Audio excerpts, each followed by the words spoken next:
I did the countdown clock for this show. I haven't done that in forever.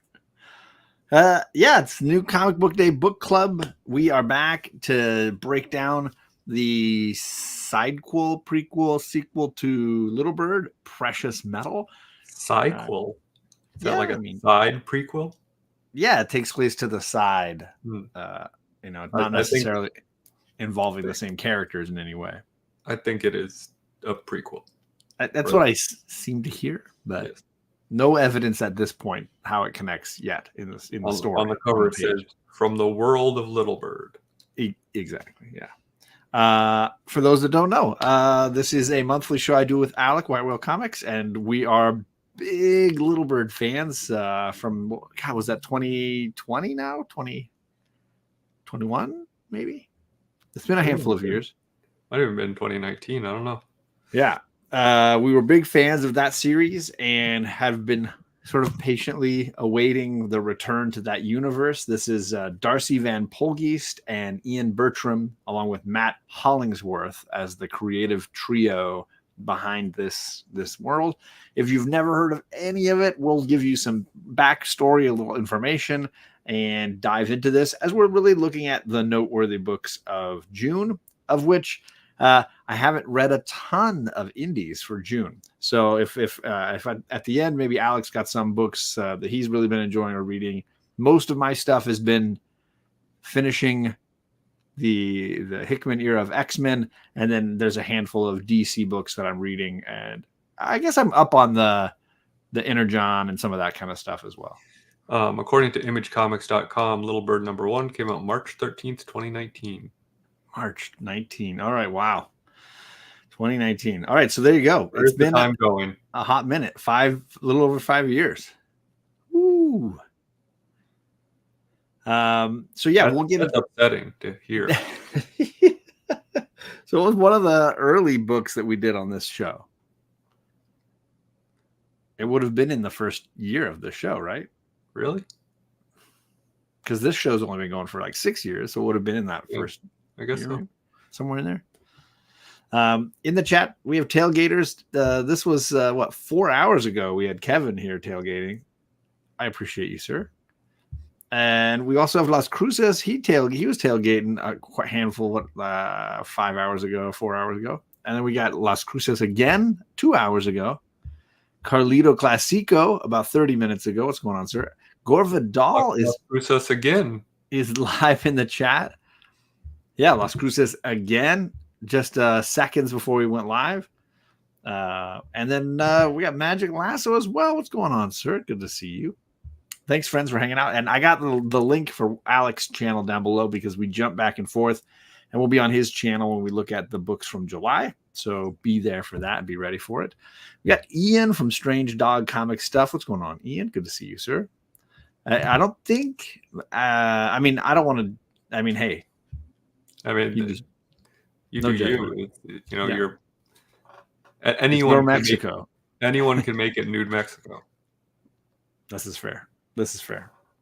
So for those that are unfamiliar with Little Bird and the universe of Little Bird, I will struggle to explain it, but the concept is that it's a somewhat futuristic Earth. They do reference cities and locations in the United States as functional to the story.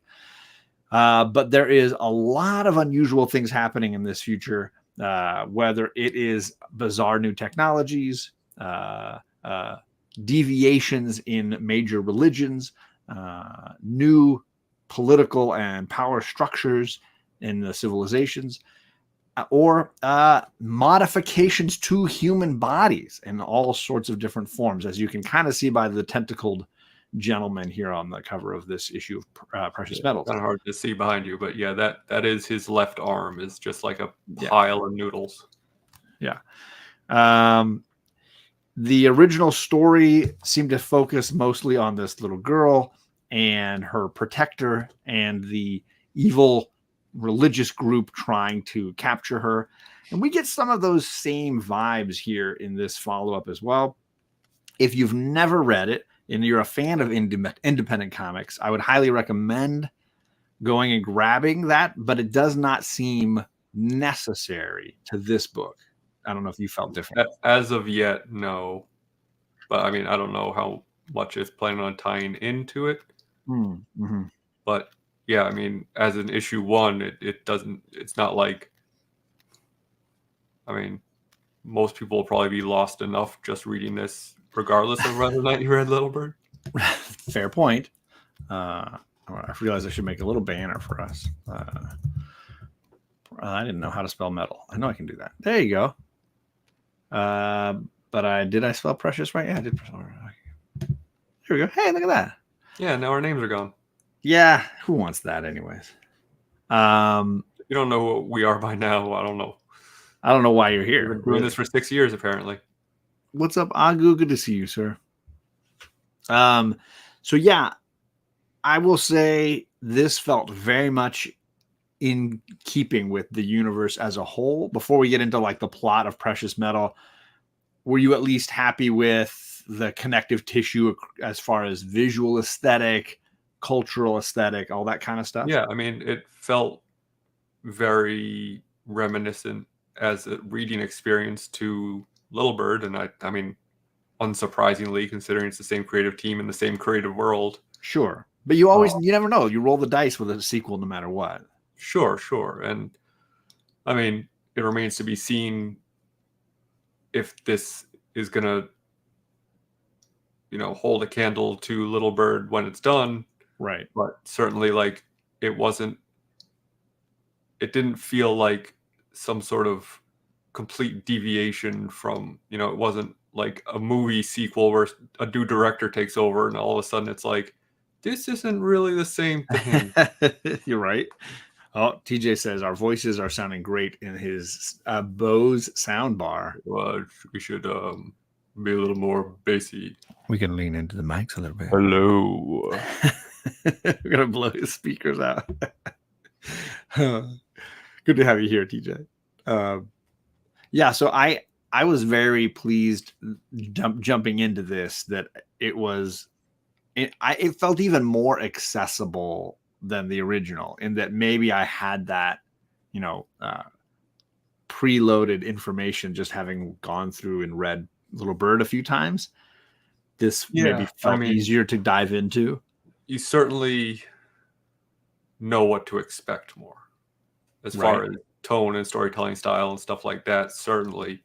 I feel like, and maybe, I've read this twice now. I haven't read Little Bird in a little bit. So I might have to go back and reread it. But I feel like the first issue of Little Bird was a clearer introduction to where the story was going, kind of. Really? Well, so, I mean, you know me. I'm going to shit on everything. except for Little Bird. Having said that, like, obviously I did love this. Spoiler alert, I'm not going to drag out my opinion of this, but so much happens in this first issue. It feels just like breakneck speed as far as the plot goes, especially right at the beginning for the first half or so. I feel like it kind of hits a stride and it settles down a bit. And by the end, I was all in. But, we've talked a lot about this on the show over the years for various series where the way the industry is right now and the way expectations are, or rather, I don't know if the way deals work or something, but a lot of times I feel like people have a larger story to tell than what they are allocated as far as issues go for a miniseries. Whereas, like, I feel like this could have been 6 issues and it wouldn't have felt slow. You know what I mean? This like, one issue, you mean? Or yeah. Wow. So assuming this is a 6-issue series and assuming that every issue is chock full like this is, it could be easily a 25-issue series. But for something so niche like this, is Image going to sign off on that much of a commitment? I don't know. But yeah. I just felt like like you're thrown in media res, which I'm fine with. Like I don't need a lot of setup to my story. Like I can jump in wherever we are, but then it's like boom, boom, boom, boom, like 6 different things happen to set up plot points without you really being able to take a breath. I don't know. I feel like you're disagreeing with this. I think I felt maybe it's just because this book seems to have a slightly more linear focus in that it's this one character, right? We get Max, the gentleman on the cover here, and Little Bird felt like not only did we jump in time a little bit, we jumped in location and character a lot more in that first issue. Sure. I mean, you do a little bit in this one, but they not as much. do. And time in particular jumps a ton here. But this just felt like an easier plot to follow. And in that way felt a little simpler. And I was not happy about that. And I wasn't happy with the skipping in time. So the story focuses on Max, who is some kind of a bounty hunter, really. And there is a little kid in the center of the story, you know, a very much classic Mandalorian kind of thing, needing rescuing. And rather than turn the kid over, he rescues the kid, but then gets embroiled in this drama, the push and pull of all the different factions seeking this child, whether it's the religious group or whether it's the, you know, there's like a revolutionaries crew, and then there's the mod group that are doing all the modifications to humans, which have interest in what the little kid can do.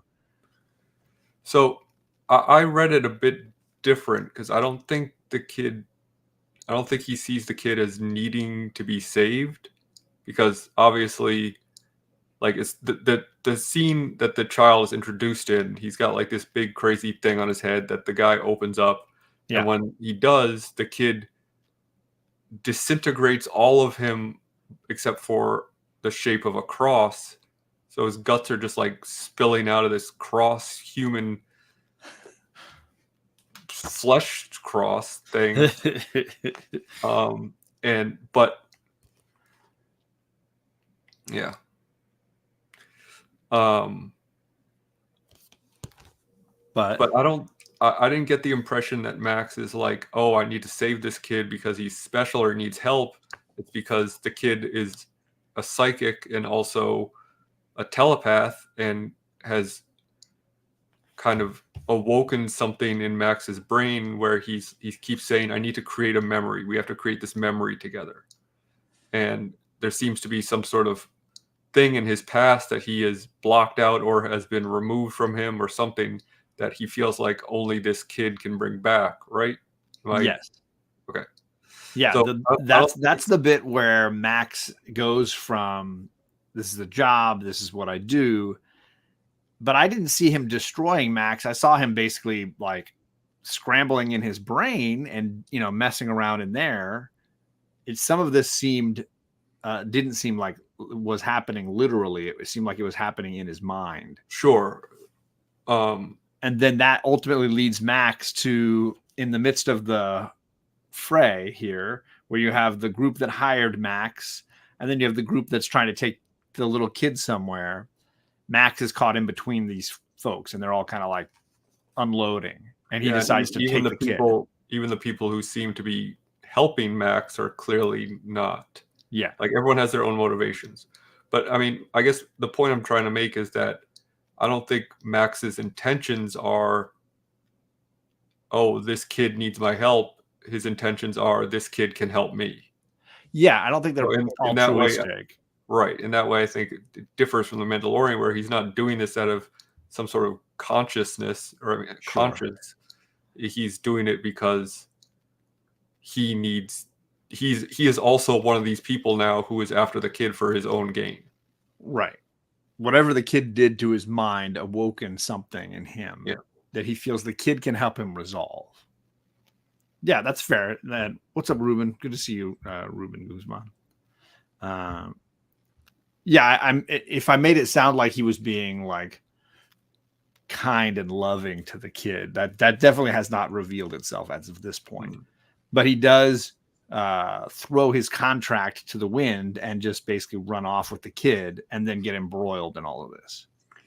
Yeah, well, I mean, he tries to run off with the kid. Doesn't really work out the way he wants to. Right. The first place he takes the kid, it ends up getting completely hosed, and the kid gets taken away from him. Right. But then, so to break down the plot a little bit, sure, he goes to find this woman who does these modifications illegally. Yeah, and he specifically neurological ones. Right. He tracks her down, and he thinks she's going to help him, but she has this even more tentacly man envelop him, and then the he eyeball guy. Yeah, he gets tortured by some people with a weird voice and a fur coat. At which point, that eyeball guy is weird. Yeah, I love it. That scene was really good. Yeah. And then another guy who he was kind of getting help from before shows up and is just under his cloak, is made out of bombs and blows the whole kit and caboodle up, and kind of saving Max, even though a big piece of wood goes through his eyeball. Right. He's then, I guess, rescued by the crafter woman. Yeah.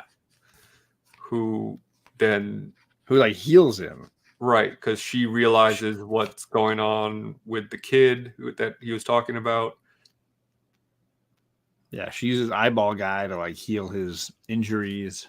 And so she and he at the end go off into this spaceship thing to try to find the kid again. And then the kid is in this jail with this weird ass pile of bodies, man.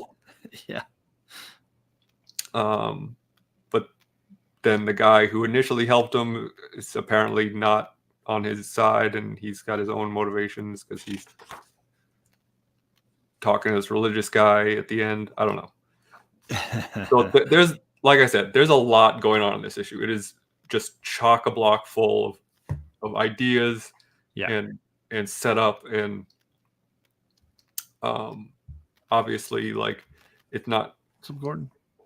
It's not giving away the whole thing, or it's barely giving away anything. Like, I'm not lost. I understand where we got from point A to point B in this issue, but where we're going next, I don't know. Sure. Yeah, so the plot for me, though, felt fairly straightforward. I understood Max. I understood kind of his motivations. All the periphery characters, obviously were flopping sides and back and forth.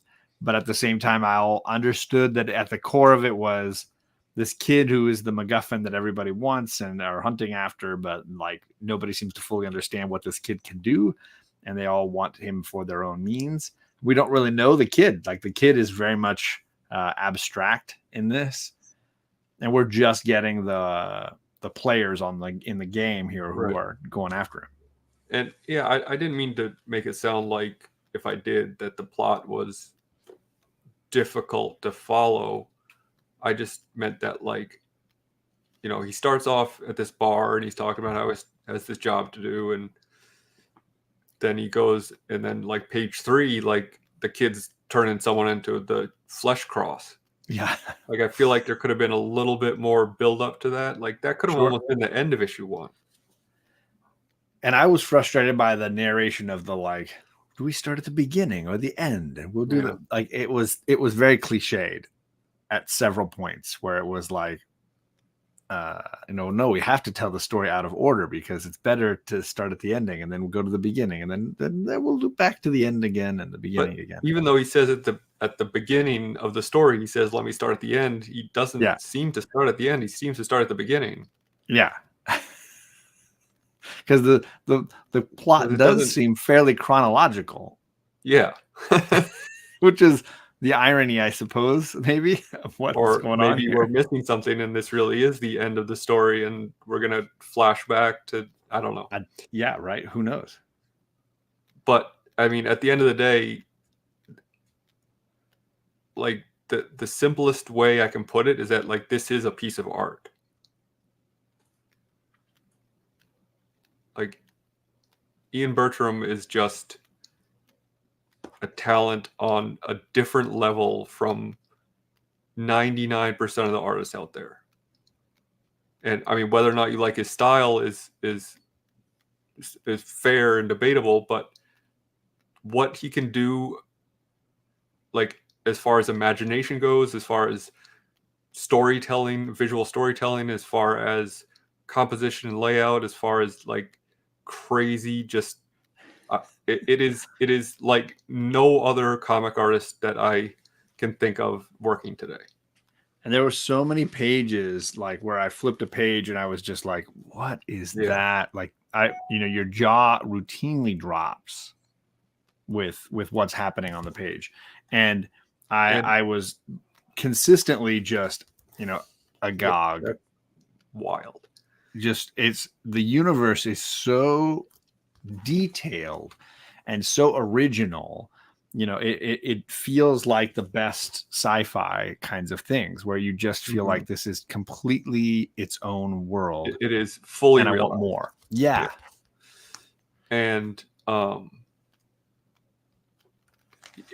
there's no lazy panels either. It's like there are some other very popular sci-fi fantasy series that I won't name that you can probably guess, where while the artist is very talented, they cut corners a lot, in my opinion. And this, not only is every panel given the same care as every other panel in this, he does the thing that I love where he uses panels to create time. There's a number of panels in this issue where they're just like little strips of almost like a design element. Okay. There's somewhere it's just like raindrops, or somewhere it's like just like the blood from the creepy guy, and they just create these beats that make the timing of what you're reading change. And I think that's wildly underused in comics, where not necessarily that specifically, but the ability to create time with panels, because people are like, well, this panel doesn't, I don't need to draw this because there's no action or there's no dialogue in the scene. So I'm just going to cut this panels because I don't have to draw as much. Right. But clearly, Ian Bertram is like, no, I want to draw these things. Well, there's an element of, I'm skipping over some people here. What's up, Cardstock Variant? Good. Hello to you. And Kenneth Bird just jumped in here. How are you doing, Kenneth? But there's to your point, it's an element of pacing, right? Like where you're able to create beats and moments that are having emotional weight or plot or character weight because they're given the time to breathe. Right? You flip the page and you see this amazing splash or spread page. It creates, that jaw-dropping moment of, for a reader. And just like having the panel layouts move the story in a certain angle or direction across the page, it creates moments. Right. I mean, comics are, or at their best, are very much like a movie where you have complete control over how your reader is digesting your story. Now, obviously, comics are a little more difficult because someone can read faster than others, or someone might just skim over pages. But, if you're making a movie and you want to slow down a scene, not necessarily like slow motion, I mean, the timing of a scene, you have the ability to say, okay, I'm going to edit this a bit differently so it extends it and makes it, stretches it out a little bit for dramatic effect or whatever the case may be. Comics do the same thing, but most comic creators don't utilize it at least to the best of their ability, because it makes, for me, a world of difference. It creates, when I read dialogue over dialogue over dialogue, it's just like, okay, this is just people talking over each other almost. Whereas if you have these panels in between that are showing you things that are, moments of silence or moments of reaction or anything like that. Like it makes a world of difference as far as the visual and pacing storytelling. I mean, yeah. I mean, you look at Righteous Thirst for Vengeance and all the pacing that they took Yeah, we in talked those a lot panels. about that. And I think the way they created character moments in silence and in those moments of those panels that weren't in a lot of ways moving the plot forward, but were absolutely like pivotal to understanding those characters. You know, I mean, it was really, obviously we talked ad nauseum about that series, but it was really kind of more the point of that series was the character's journey more than like what was happening. And it's easy to cut that stuff out and say, well, again, that's just slowing things down. We need to get to the point. There's no action here. And obviously, like, we had people talking about how they didn't like those scenes, and that's fine, you're wrong. But maybe it's just not the series for you. And I'm not saying that disparagingly, I'm joking. No, but I think like, different people appreciate different pace in different form. I mean, we talk a lot about Fast and the Furious having its own, pace, and it needs to have, and Righteous Thirst and Precious Metal each having their own pacing needs. Yeah. And it's really hard to, bust someone's balls too much about it, because it's just not how comics are presented for the most part. You're reading comics and you get this sense of like, okay, this is how a comic reads, because that's how comics are created nowadays. And then something comes along like Righteous Thirst for Vengeance, where it's 4 pages of him looking at a dead bird. It is understandable why you would say, well, nothing's happening. Why is this a thing? Yeah. And obviously this is to a much smaller degree, because when I brought it up, you almost didn't really seem to pick up on the fact that those panels existed, because they just added to how you read the book. They weren't Right. like, it wasn't pages upon pages of the guy, looking at a sunset, narrating some, or narrating or not, Yeah. So it is much different than in that case of Righteous Thirst for Vengeance, where that was very intentionally quiet. This is just like those little beats that kind of give you that kind of stretches the scene. Totally. Well, so Rod, congratulations. I think he just hit 1,800 subscribers on his channel. He's been dropping content like crazy lately. Hope you're doing well, buddy. He's been getting all kinds of like toys, Matchbox cars, all that kind of stuff. I had no idea. So on a quick aside, I ended up on Hot Wheels TikTok at some point for a little while, or Matchbox TikTok. I don't know which one it was, but sure. The variations that people hunt for Matchbox cars is like, it is wild. Mm-hmm. It's like Pops now. Yeah, but it's like, oh, this one has the plastic bubble going in, this one has the plastic bubble going out, this one has rubber wheels, and this one has plastic wheels, and this one has, a green spot here, and this one has a red spot here. And wow, that'll take variants to a whole new level. Yeah, and I mean, I'm not, obviously we as comic collectors have no leg to stand on to criticize that, but I just had no idea that there was so much like teeny tiny variations in the packaging. Right, for sure. That is a freaking weird book. Rod read Precious. I know he snagged Precious Metal as well.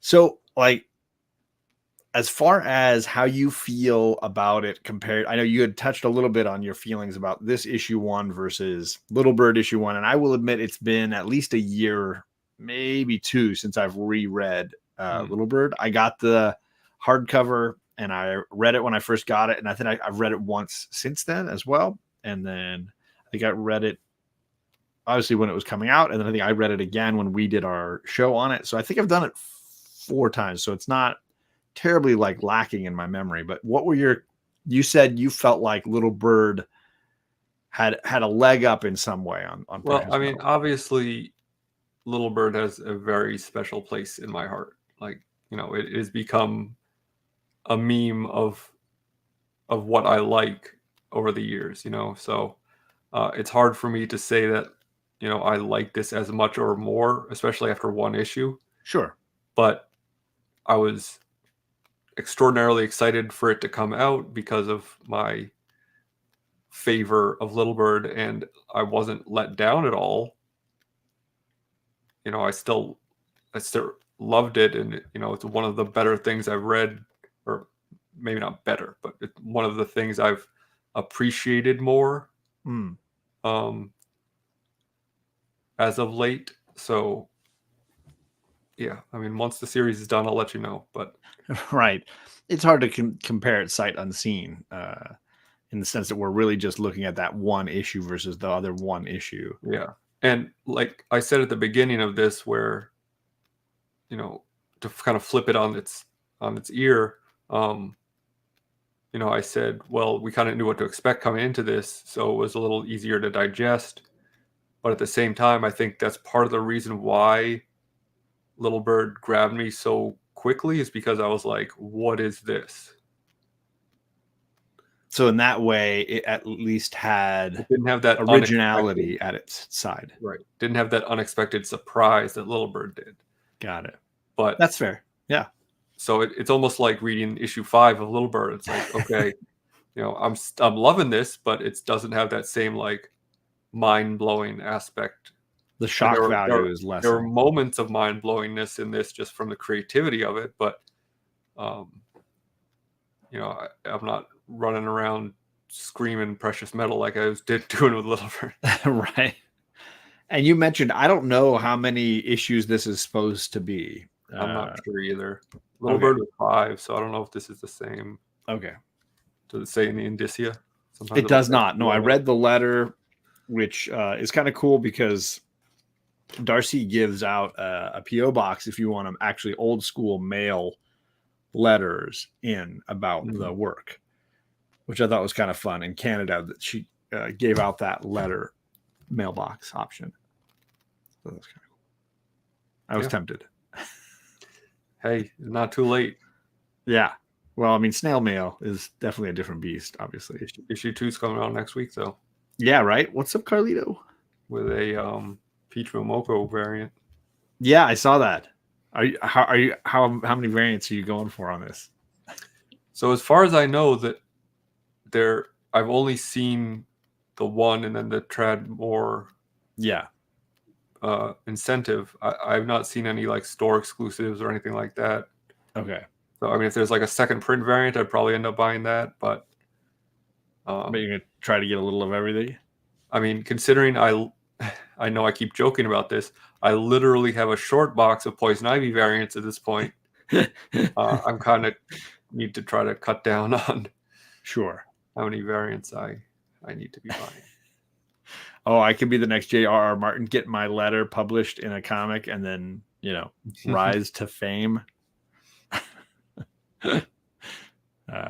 It's George though, right? George R.R. Yeah, George R.R. Yeah, because it was an Avengers and an FF. I think so. Yeah. So I mean, I don't know that I have a ton more to offer. If there's more of this, the plot that you want to get into, for me, I would probably score this an 8.5. I think that felt fair to me. I was a little frustrated, like I mentioned, with the jumps in time, at least the claim that they were going to jump in time. So that, I guess it was more a complaint about the voiceover.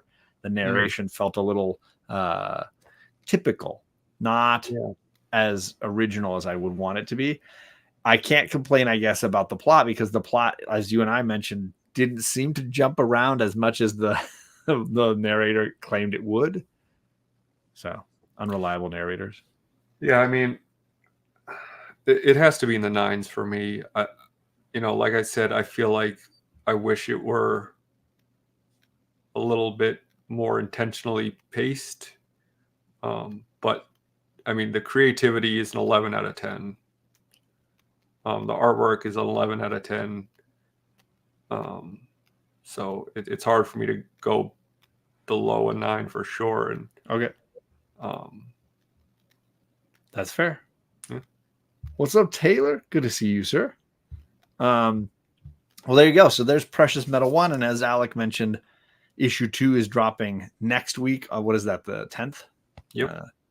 So if you haven't read it yet, your shop might have copies of it on the shelf. You can get issues 1 and 2 and check it out, because this is clearly something to be looking out for. And when it all wraps, you can guarantee we will break the whole story down top to bottom. Unless it really dives off a cliff and just turns into a pile. I mean, even then, we'll probably do it anyway. Yeah, I mean, we love talking about piles. So that's the big one for June. What others? Any others that you feel like are noteworthy or important to mention for what you've been reading this last month? Deviant still continues to be the book at the top of the heap for me. It's just continues to be absolutely incredible. Ultimate Spider-Man and Ultimate X-Men are still entertaining. I'm still not totally sold on Ultimate X-Men, but it's certainly interesting. Taylor says Precious Metal made me want to lick the pages to see if I can get more of it more high. Blood Hunt is still pretty fun, although issue 3 was like this really weird bridge issue. And for a 5-issue series, I felt that was weird because like issue 1 and issue 2 were so chock full of just speed and action, and then issue 3 was like, okay, here's a bunch of setup. I have not read 3, so that makes that I'm not sure on what you're saying there, but I do agree issues 1 and 2 were definitely packed. Rook has been fine. I read Grommets. That's the new Remender. Okay. Post-in book. Weird. I mean, it was amusing, but like it's seemingly it's about this kid who recently switched schools. He's in like junior high school and he's a skater kid, and he's trying to make friends, and he meets up with this other skater kid who is going to the skate park. So his grandfather's driving them, and he's making jokes about how he's going to kill the kid and like put him in his shed. And he's like, nah, I'm just joking. And then they get to the skate park, and this new friend of his is like bragging about what a great skater he is. And clearly he's like blowing smoke because he tries to show off at the skate park. And then there's this whole, well, I don't know how much you want me to talk about it. It's fine. There's this whole sequence all of a sudden where there's like this history from the beginning of time about this like blue stone like throughout history that then a bird drops into the skate park, and this kid hits it with his wheel and just like obliterates himself. And he's like, the first issue just ends with him going, did I look cool? And like his face is all ripped open and his arm is all like cut up. And so I don't know what it's about. The art's really good. And like it was amusing. Taylor's saying it's a 80s movie in comic form. When it started, I was like, okay, this is going to be Karate Kid, which I was all for. And maybe that is what it's going to be kind of, but like it wasn't quite that. Like there's no antagonist really yet. There's no, like the protagonist, his only motivation is that like he doesn't want to get teased at this new school, but he's just getting teased anyway. But you don't really like know what his, I don't know, he just wants to skate, I guess. I mean, it was cool. I liked it. It's 7 issues. So I don't know, maybe I'll wait for a trade. I'm not sure yet, but that's what I've been doing with most of Remender's stuff outside of was it Sacrificers? I've been reading that one. I can't really figure it out yet. But that last panel, the last splash page panel, the kid just totally jacked up was very surprising. And then are you still on Energon as well? I'm a couple issues behind. I haven't read Destro or Scarlet yet. Okay. And I liked Scarlet on Transformers. I feel like some people didn't like Scarlet, but I enjoyed it.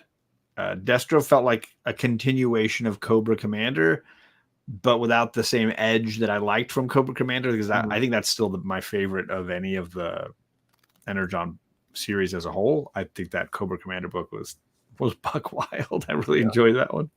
That torture issue alone was worth the price of a trade if it comes out. Destro as a character has always kind of been weird to me because I think he gets away with a lot because he looks cool, kind of like Boba Fett.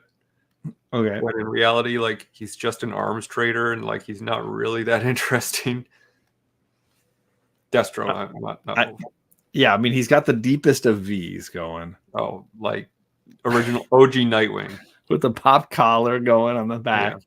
And then a metal head that seems to move when he talks. Yeah. All very interesting. Fashion-wise, I'm fascinated. I think I'm up on Transformers, which has been pretty good. I'm not still loving Void Rivals, but I'm reading it. It's good. I gave up on Void Rivals a while back.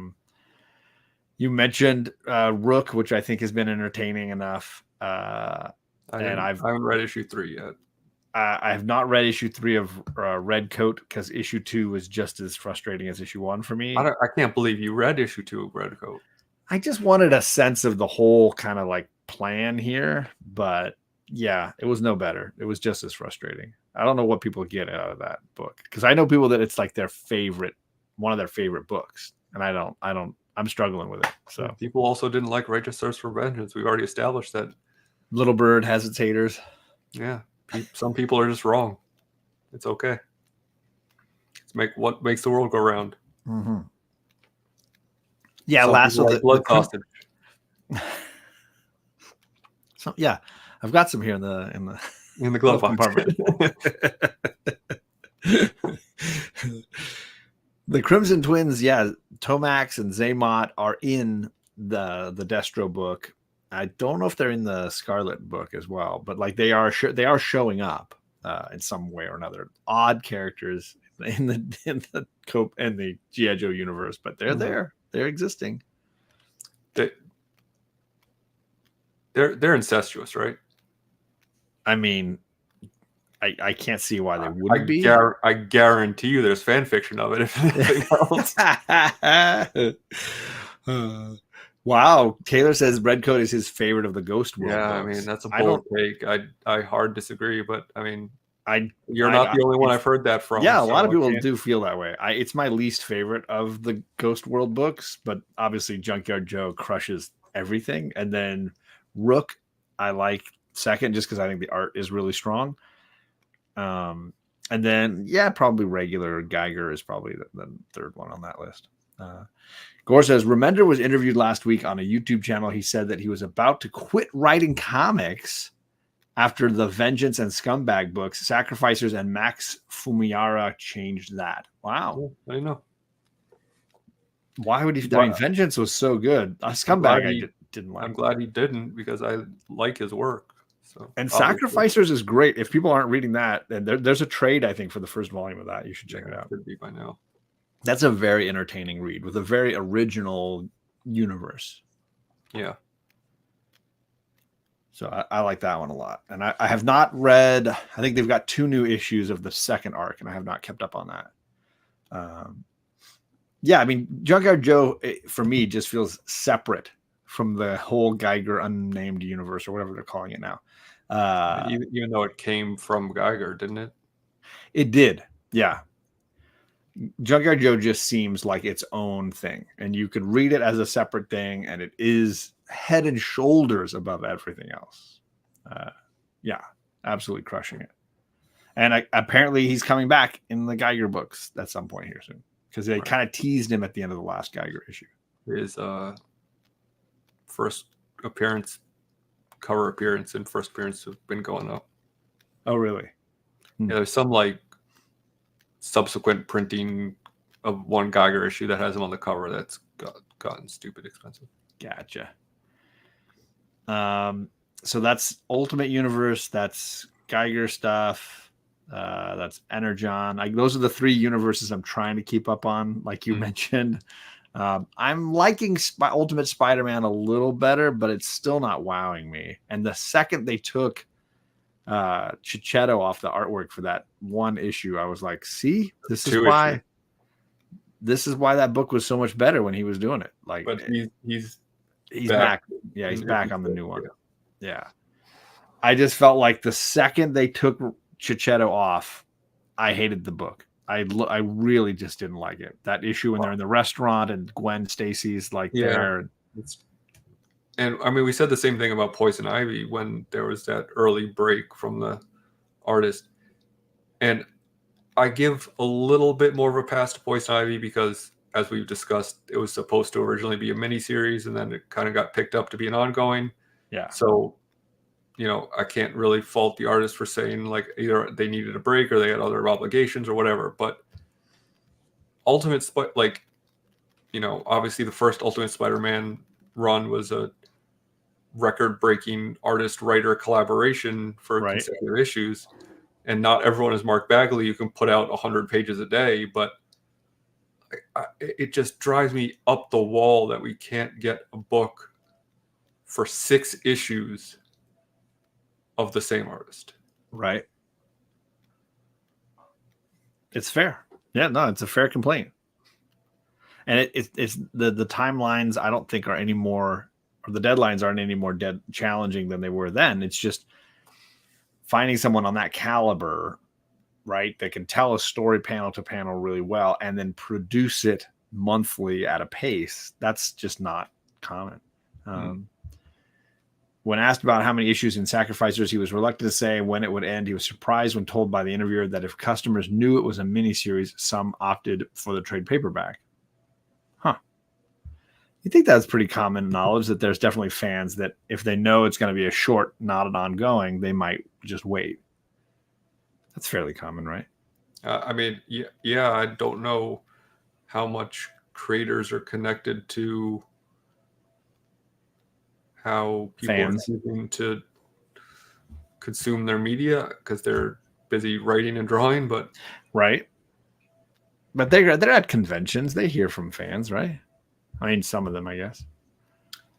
I don't know. I mean, when was the last time you walked up to a creator and criticized their stuff? That's fair. I just don't show up, right? Yeah. Or you say, I really liked Deceased. Fucking liar. Yeah, there's no big tragedy for Spidey right now. That's a fair complaint. Spidey without tragedy is not necessarily Spidey. My bigger issues is I don't like this version of Peter at this point. I still feel like he is a problematic, a midlife crisis Peter Parker for me. Yeah, his suit is a Corvette, not a. It's a fancy. I mean, like literally, he says, "I feel like my life doesn't have meaning, and I feel like I've missed out on something." Like that, it is literally a midlife crisis. Well, yeah, and he pops the blue pill without even really like considering what it could do to him and his family. That's the part that still bugs me from issue 1 is that like people tried to convince me that it was great by saying, no, this is a different Peter. He is choosing to be Spider-Man. It's like, no, he doesn't know what that pill is going to do. He doesn't know what this is going to do. He could freaking die. He could just die. Yeah. He doesn't know. And also he's trusting this like ghost of Tony Stark to tell him that the apparently truth. Isn't even really Tony Stark. And he's so desperate with his midlife crisis problems that he's just willing to like roll the dice on his entire family. Well, yeah, I mean, and the blue pill is a good analogy because it's like Neo just being like, well, you know what? I'm bored of my life, so let's give it a shot. What's the worst that can happen? I die. Who cares? Right. And at least Neo didn't have like 2 kids and a wife to worry about, leave him behind. if the pill killed him, it's like it's just his. To be life. fair, OG Peter chooses to be Spider-Man too. After getting the powers, meaning he chooses to be a hero, and not do with them. Yeah, just be selfish with his powers. Right.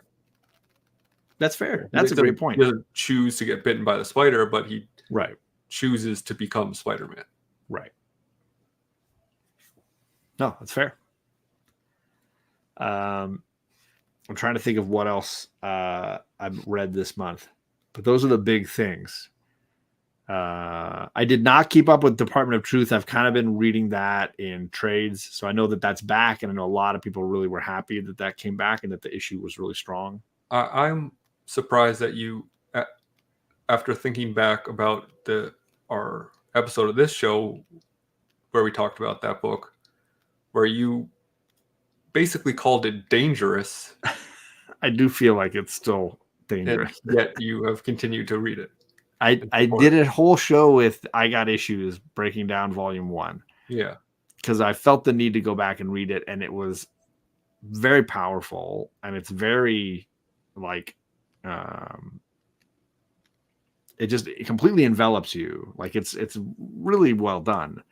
My concern, and I raised it then, was like this is a very entertaining book, but is it a book that's going to cause more problems for our nation than it is going to heal anything? Like, but I mean, it's a comic and an indie at that. Like, who knows? Like, what the impact is of that book. It is. But if they turn it into a show, all of a sudden, then it's that. Was it In the Mouth of Madness? Like, now we're going to reach an even larger audience with our crazy. I was just worried that like the concept of taking conspiracy theories and normalizing them was not what we needed to be doing right now in our country. Yeah, well, especially at the time it came out, where like Hugh was really, really going strong. Yeah. But I will say it's still really relevant. It's still really powerful. It's still really interesting. So it was nothing against the creators in any way, because it was certainly well executed. It'll end up on the History Channel. Well, there you go. I'm not saying it's aliens, but it's aliens. But it is. Yeah, absolutely. Which we also now have like that show where they're like commenting on the space race being fake. I don't know. Nothing's real. The 9 people that are reading Department of Truth aren't what's going to break this country. Yeah, and very fair. Also, it's already quite broken. Also fair. Yes, also fair. So yeah, I'm still interested in Department of Truth, and I'm still reading it, even though I find it very hard to read. It's a very hard to read book, at times. Not every issue, but certainly at times. Not like difficult as in it's laid out wrong. It's difficult as in contextual. Emotionally, it's difficult to read. Like that school shooting issue alone is that alone will wreck you. Absolutely wreck you. Anything about that kind of stuff is not going to be too easy to digest. No, not at all. I don't know what we'll chat about next month, because I don't have any new issue 1s burning a hole in my pocket for July. Is there anything on the horizon you're amped on? Yeah, I'm not sure right now. Okay. Maybe it'll just be a potpourri. But like I said, we're always the beginning of the month on one another's channel. So at the beginning of August, we'll be over on Alex's channel to talk about the July books. So his link is down below, so that you can be over there and join us. And then every Sunday he's hosting, or most Sundays, not last Sunday, he's hosting Dungeons and Dragons over on his channel. Seems like less often than not lately, but I think we're on this weekend, right? Yes, I think we're on this weekend. There is a new X-Men 1, Gore. You are correct. I don't know if I'm going to buy it, but I certainly will try to read it, if nothing else. But this Sunday, look out for a total party kill, perhaps. It could happen. Any week is it's optional. Next No, week, I really don't, Gordon. next week, I've got the next episode of Avengers versus Justice League on my channel on Tuesday. And that means we're looking at issue 2 of Avengers and issue 2 of Justice League of America. Some Silver Age goodness going to be read, debated, and broken down on Tuesday night. And then Wednesday night, good Lord, I'm doing something and I already forgot what it is. Oh, I know what I'm doing. I'm talking about fairy smut. Wednesday is Avengers versus Justice League. Tuesday is fairy smut. I'm talking about the second Sarah J. Maas book on my YouTube channel. I'm going to be having Bearded Comic Bro and No Good Comics on to talk about, white guys reading fairy smut for women. It's going to be highly awkward and entertaining, and we're going to get into that second book. And I'm sure everyone's dying to hear your takes on all of our opinions. Yes, we're going to mansplain the heck out of this. Oh, I can't wait. John's about to get canceled. I will say it's the best book I've read of that series. It's really good, that second book. I don't know what else to offer beyond that. But that's me next week. And I don't know anything beyond that. We'll see. You're saying your shop, your local movie theater is renting out Deadpool for the opening night. Shop is having a TMNT 1 pizza party. I'm definitely going to pick that up. There you go. That sounds like fun. I'm definitely taking the girls to go see the new Deadpool. Of course, we'll go see. Really? It's going to be pretty vulgar. Well, they've seen the first 2. They're all ready. Okay. They're all caught up. I practically have a 17-year-old now. I guess that's true. I don't really think about that. I know. Yeah, I heard, thanks to you, Gore, I heard some rumors about Neil Gaiman that I don't know that I want to hear. Disappointing, especially considering Charlie and I just posted about reading all Neil Gaiman this weekend. So yeah, that's an awkward post in retrospect. Most of what I do. Might need to take that one down. But all right, gang, that's it for tonight, and we'll see you guys again next month over on Alex's channel and on Sunday night as well. Bye.